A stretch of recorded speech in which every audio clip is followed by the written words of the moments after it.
Nah, anak-anak, kemarin kita sudah mempelajari sistem rangka atau gerak pasif pada manusia. Nah, ada gerak pasif, tentu juga ada gerak aktif kan? Kalau gerak pasif kemarin karena didukung oleh rangka, sekarang kita akan mempelajari gerak aktif. Nah, gerak aktif didukung atau disusun oleh otot-otot tubuh. Tahu tidak kalian kalau di tubuh kita itu ada lebih dari 600 otot penyusun. Otot-otot ini bekerja sama dengan rangka untuk bisa melakukan gerakan pada tubuh. Nah, kalau gitu otot apa ya, Bu? Nah, tadi sudah disebutkan bahwasanya otot adalah alat gerak aktif. Disebut alat gerak aktif karena otot ini memiliki kemampuan untuk berkontraksi dan juga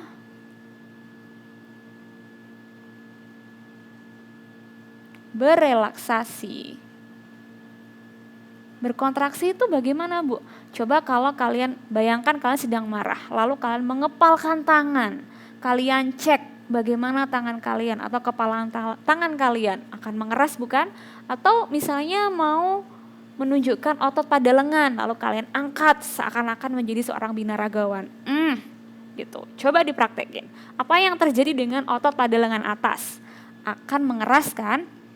Nah, otot-otot yang seakan-akan mengeras tadi itu adalah otot yang sedang melakukan kontraksi. Sementara ketika kalian meluruskan lengan, kalian berdiri, lalu lengannya kalian taruh di sebelah samping, kalian coba pegang sekarang. Beda kan strukturnya? Ya, ketika tangannya diluruskan, lengannya diluruskan, maksud ibu itu adalah contoh ketika otot melakukan relaksasi. Sementara ketika ototnya lengan kalian bengkokkan atau kalian bentuk seperti huruf U atau I love you gitu.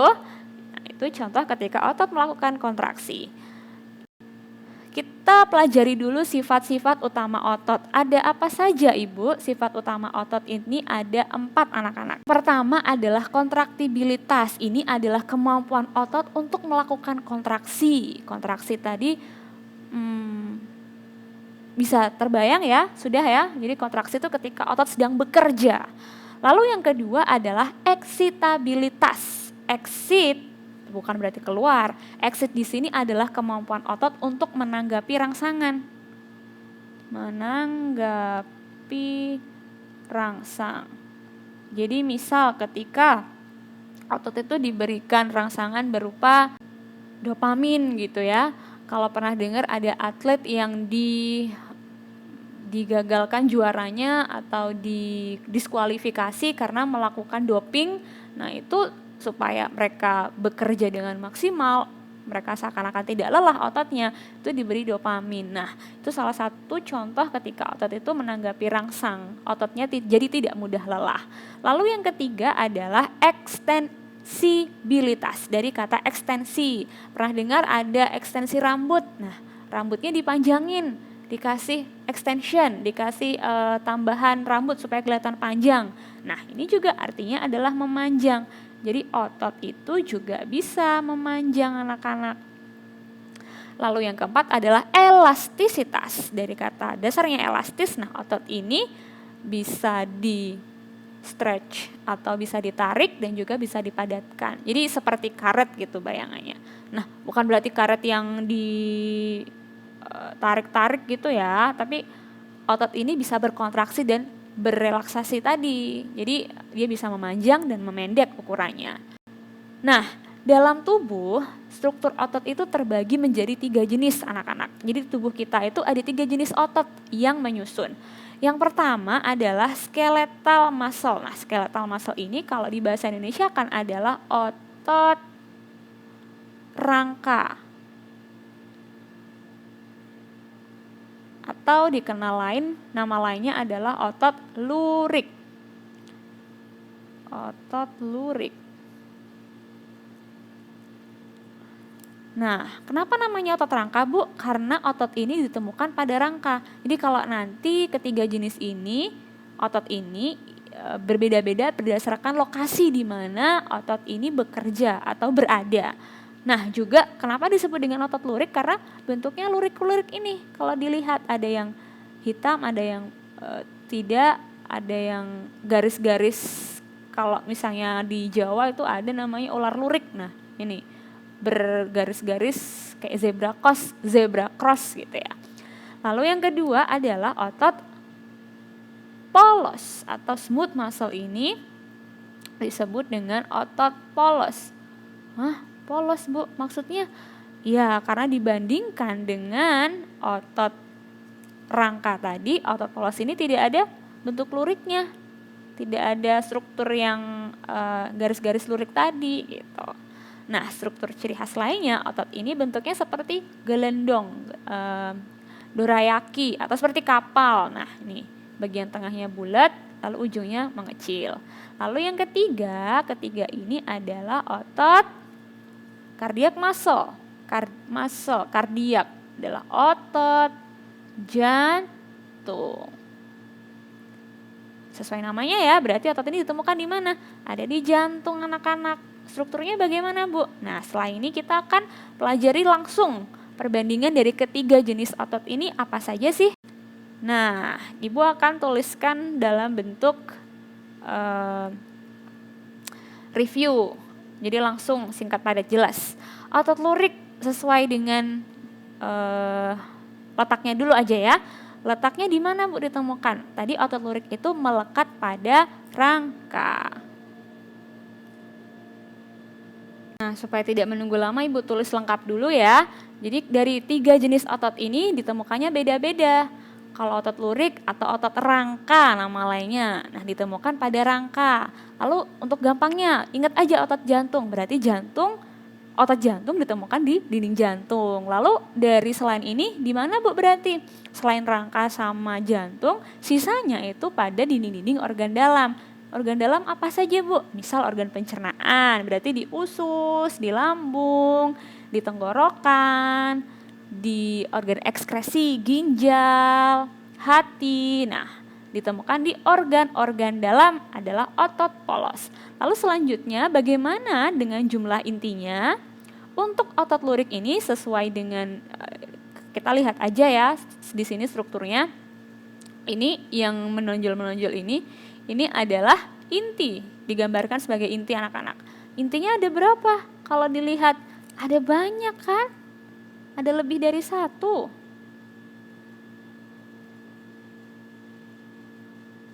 Lebih dari 1 kita sebutnya banyak. Lalu otot polos bagaimana? Nah, otot polos ini adalah satu otot ya. Dalam satu otot polos ini hanya memiliki 1 inti. Nah, sedangkan otot jantung, nah ini adalah inti-intinya. 1 bagian ini anak-anak, ini adalah 1 sel otot. 1 sel otot ini tersusun atas 1 inti. Lalu bagaimana dengan letak intinya Ibu? Kita lihat di sini gambarnya. Untuk otot lurik ada di tepi-tepi. Di bagian tepi. Sementara otot polos kita bisa cek di sini kan ada di bagian tengah. Coba kalau gitu otot jantung bagaimana? Kira-kira di bagian mana tuh? Iya betul, ada di tengah juga. Untuk selanjutnya bentuknya bagaimana Ibu? Nah, bentuknya kalau otot lurik ini macam kabel kan ya. Semacam kabel tabung gitu kan, memanjang. Nah, disebut dengan silindris memanjang. Oke, Ibu selesaikan dulu nulisnya. Oke, sudah selesai. Nah, ini anak-anak. Tadi bentuknya silindris ya. Berarti kalau dari 3 otot ini siapa yang silindris? Betul, otot lurik dan otot jantung. Dua-duanya silindris, tapi bedanya ada nggak? Ada dong. Kalau otot lurik dia tunggal ototnya. 1 dan memanjang, makanya disebut silindris memanjang. Sementara otot jantung bagaimana? Otot jantung ini ada cabang-cabangnya tuh kayak akar gitu. Nah, disebutnya silindris bercabang. Lalu bagaimana otot polos, Bu? Tadi katanya Ibu bentuknya kayak dorayaki, kayak kapal gitu. Nah, itu istilahnya gelendong. Bagian tengahnya menggelembung, di bagian ujungnya mengecil, ya. Lalu tipe kerja. Nah, anak-anak, otot ini di tubuh itu ada yang kita misal nih, kita lagi makan gitu kan, otot-otot pencernaan kita. Bisa nggak kita nyuruh otot di bagian usus itu untuk coba berhenti mencerna, jangan makan. Atau jantung kita, kamu berhenti berdetak, coba berhenti. Nggak bisa kan? Mereka tidak bisa kita suruh, mereka tidak merespon atas perintah kita yang secara sadar. Nah, respon-respon yang secara sadar tadi itu dikenal dengan namanya volunteer, di bawah kesadaran. Nah, kalau otot polos dan otot jantung tadi yang ada di usus dan di jantung karena tidak bisa di stop, nggak bisa disuruh berhenti, makanya di luar kesadaran. Oke, Ibu selesaikan nulis. Nah, ini ya, sudah lengkapnya tadi otot polos dan jantung karena tidak bisa kita suruh berhenti, artinya mereka berdua ini dia di luar kesadaran kita. Istilah lainnya dikenal dengan nama in. Ini itu tidak. In, volunteer. Volunteer itu kesadaran. Berarti otot lurik karena tadi di bagian rangka misalnya kita mau melempar atau meminta tangan kita untuk coba angkat ke atas, tangannya turunkan. Ya, kakinya diangkat, turunkan. Otot kita bisa memerintah tuh. Nah, itu artinya di bawah kesadaran dengan nama lain otot-otot volunteer. Lalu bagaimana kemampuan kontraksinya, Ibu? Kontraksi ini tadi adalah otot itu bekerja. Ya. Otot lurik misal, kita tadi suruh angkat tangan tinggi-tinggi turunkan, angkat tangan tinggi-tinggi turunkan, angkat tangan tinggi-tinggi turunkan, atau terus-menerus kalian angkat tangannya, atau kalian bawa benda yang berat. Gimana kira-kira ototnya lama-lama? Capek kan? Sakit kan? Nah, itulah yang disebut kemampuannya dia mudah untuk lelah anak-anak. Beda dengan otot polos. Usus berjam-jam mencerna makanan, lambung mencerna makanan berjam-jam, mereka terus-terusan tuh nggak kerasa bilang capek gitu ya. Mereka juga bisa ngomong kan. Nah, makanya otot polos ini karena di luar kesadaran dia bersifat tidak mudah lelah. Jadi ciri khasnya untuk otot-otot involunteer karena di luar kesadaran berdua, maksudnya otot jantung dan otot polos tidak mudah lelah. Oke, ini adalah perbandingan dari ketiga jenis otot yang ada di tubuh kita manusia. Lalu bagaimana Bu gerakan otot ini? Otot ini anak-anak bekerja dengan dua cara, dua mekanisme. Apa Bu dua itu? Gerakan otot itu dibagi menjadi sinergis dan antagonis anak-anak. Apa Bu sinergis? Sinergi, memiliki sinergi, nah berharmoni. Gerak sinergis ini adalah gerakan dua otot atau lebih yang bekerja bersama-sama dengan sifatnya sama. Sementara lawannya antagonis, nah antagonis kan berarti lawan ya. Kalau ada protagonis ada lawannya antagonis. Berarti gerakan dua otot atau lebih yang bekerja bersama-sama dengan sifat yang berlawanan. Oke, sengaja Ibu nggak nulis, nanti biar di catatan kalian tambahin sendiri ya. Untuk selanjutnya dari gerakan antagonis ini kemudian akan memunculkan gerakan-gerakan tubuh anak-anak. Apa saja? Itu nanti ada 5. Kita pelajari gerak tubuh yang pertama. Nah, namanya antagonis berarti saling berlawanan ya. Ada gerak fleksi dan juga gerak ekstensi. Kalau tadi di awal Ibu suruh kalian coba praktekkan sambil belajar, sambil dipraktekkan tangan kalian jadi semacam binaragawan gitu. Diangkat. Lalu kalian luruskan. Nah, contoh itu tadi itu adalah contoh fleksi dan ekstensi anak-anak. Jadi ketika misalnya di kaki kalian duduk. Nah, ketika duduk ada bagian kaki yang lurus. Intinya ada pembekokan ini kan. Ada ya kakinya tidak lurus. Nah, kakinya bengkok ini adalah gerakan fleksi. Sementara yang ketika kaki diluruskan itu gerakan ekstensi. Nah, ini tadi maksud Ibu. Ketika tangan bahu atau tangannya, bukan bahu, lengan atasnya ditekuk, lengan bagian bawahnya ditekuk masuk ke dalam, itu adalah fleksi. Sementara ketika lengannya diluruskan, ini adalah ekstensi. Oke? Selanjutnya, nah ada banyak contoh-contohnya lagi. Lalu yang kedua, abduksi dan adduksi. Nah, mirip-mirip kan? Yang satu ABD, yang satu ADD. ADD adalah tambahan.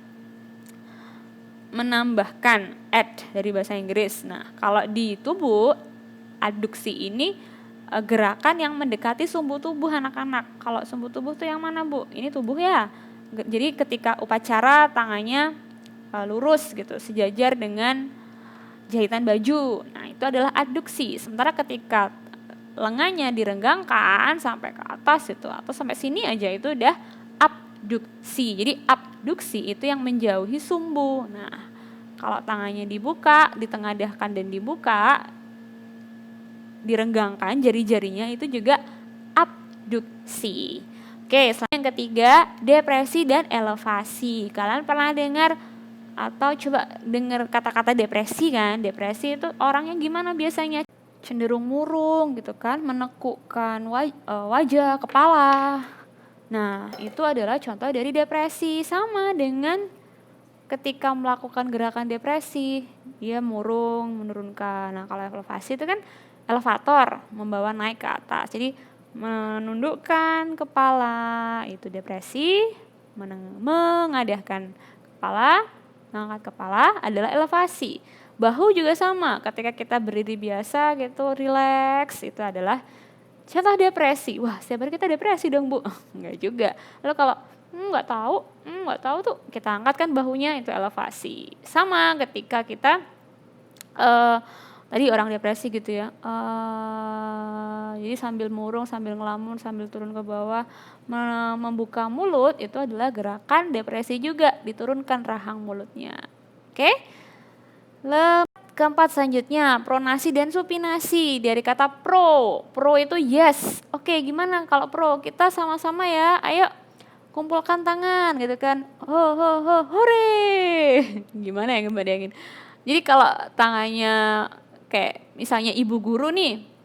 Ibu guru kalian mau salim ke ibu guru. Nah, kalian kan melakukan supinasi, sementara ibu guru, Bu Rizka, melakukan pronasi. Oke? Supinasi juga bisa dibayangin minta supnya dong. Nah, sambil meminta gitu kan, menengadahkan tangan.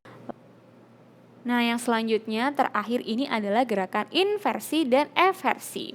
Gerakan ketika kita membuka kaki ke arah luar itu adalah eversi, telapak kaki ya. Kalau ke arah dalam itu adalah inversi. In itu masuk ke arah dalam, eversi keluar, exit, membuka telapak kaki ke arah luar. Oke, sampai di sini silahkan tinggalkan komentar. Ada pertanyaan juga disilahkan untuk meninggalkan komentar. Oh ya, satu lagi sebelum Ibu lupa diingatkan, selain di grup, kalian nanti untuk selanjutnya adalah menganalisis atau mengidentifikasi kelainan atau penyakit pada sistem gerak pada manusia ini. Nah, sesuai dengan yang kita bahas di awal, dengan matriks pembelajaran yang kita buat bersama-sama, untuk tugas ini adalah membuat podcast. Bersama-sama dengan anggota tim, kalian diskusikan kelainan-kelainan apa ya yang mungkin dan bisa terjadi, penyakitnya juga dalam gerak pada manusia gitu, dalam tubuh manusia gitu. Nah, setiap kelompok nanti membahas sekurang-kurangnya 4 penyakit atau kelainan. Yang dibahas apa saja, Bu? Jadi kebayangkan podcast itu seperti apa, jadi nanti ngobrol 4 anak atau direkam satu-satu juga boleh. Intinya dari setiap kelompok nanti membahas tentang penyakitnya, penyebabnya, kemudian gejalanya seperti apa, ciri-cirinya, dan juga bagaimana cara penanganan. Untuk lebih lanjut, kalau masih bingung, yuk nanti kita bahas bersama-sama. Oke anak-anak.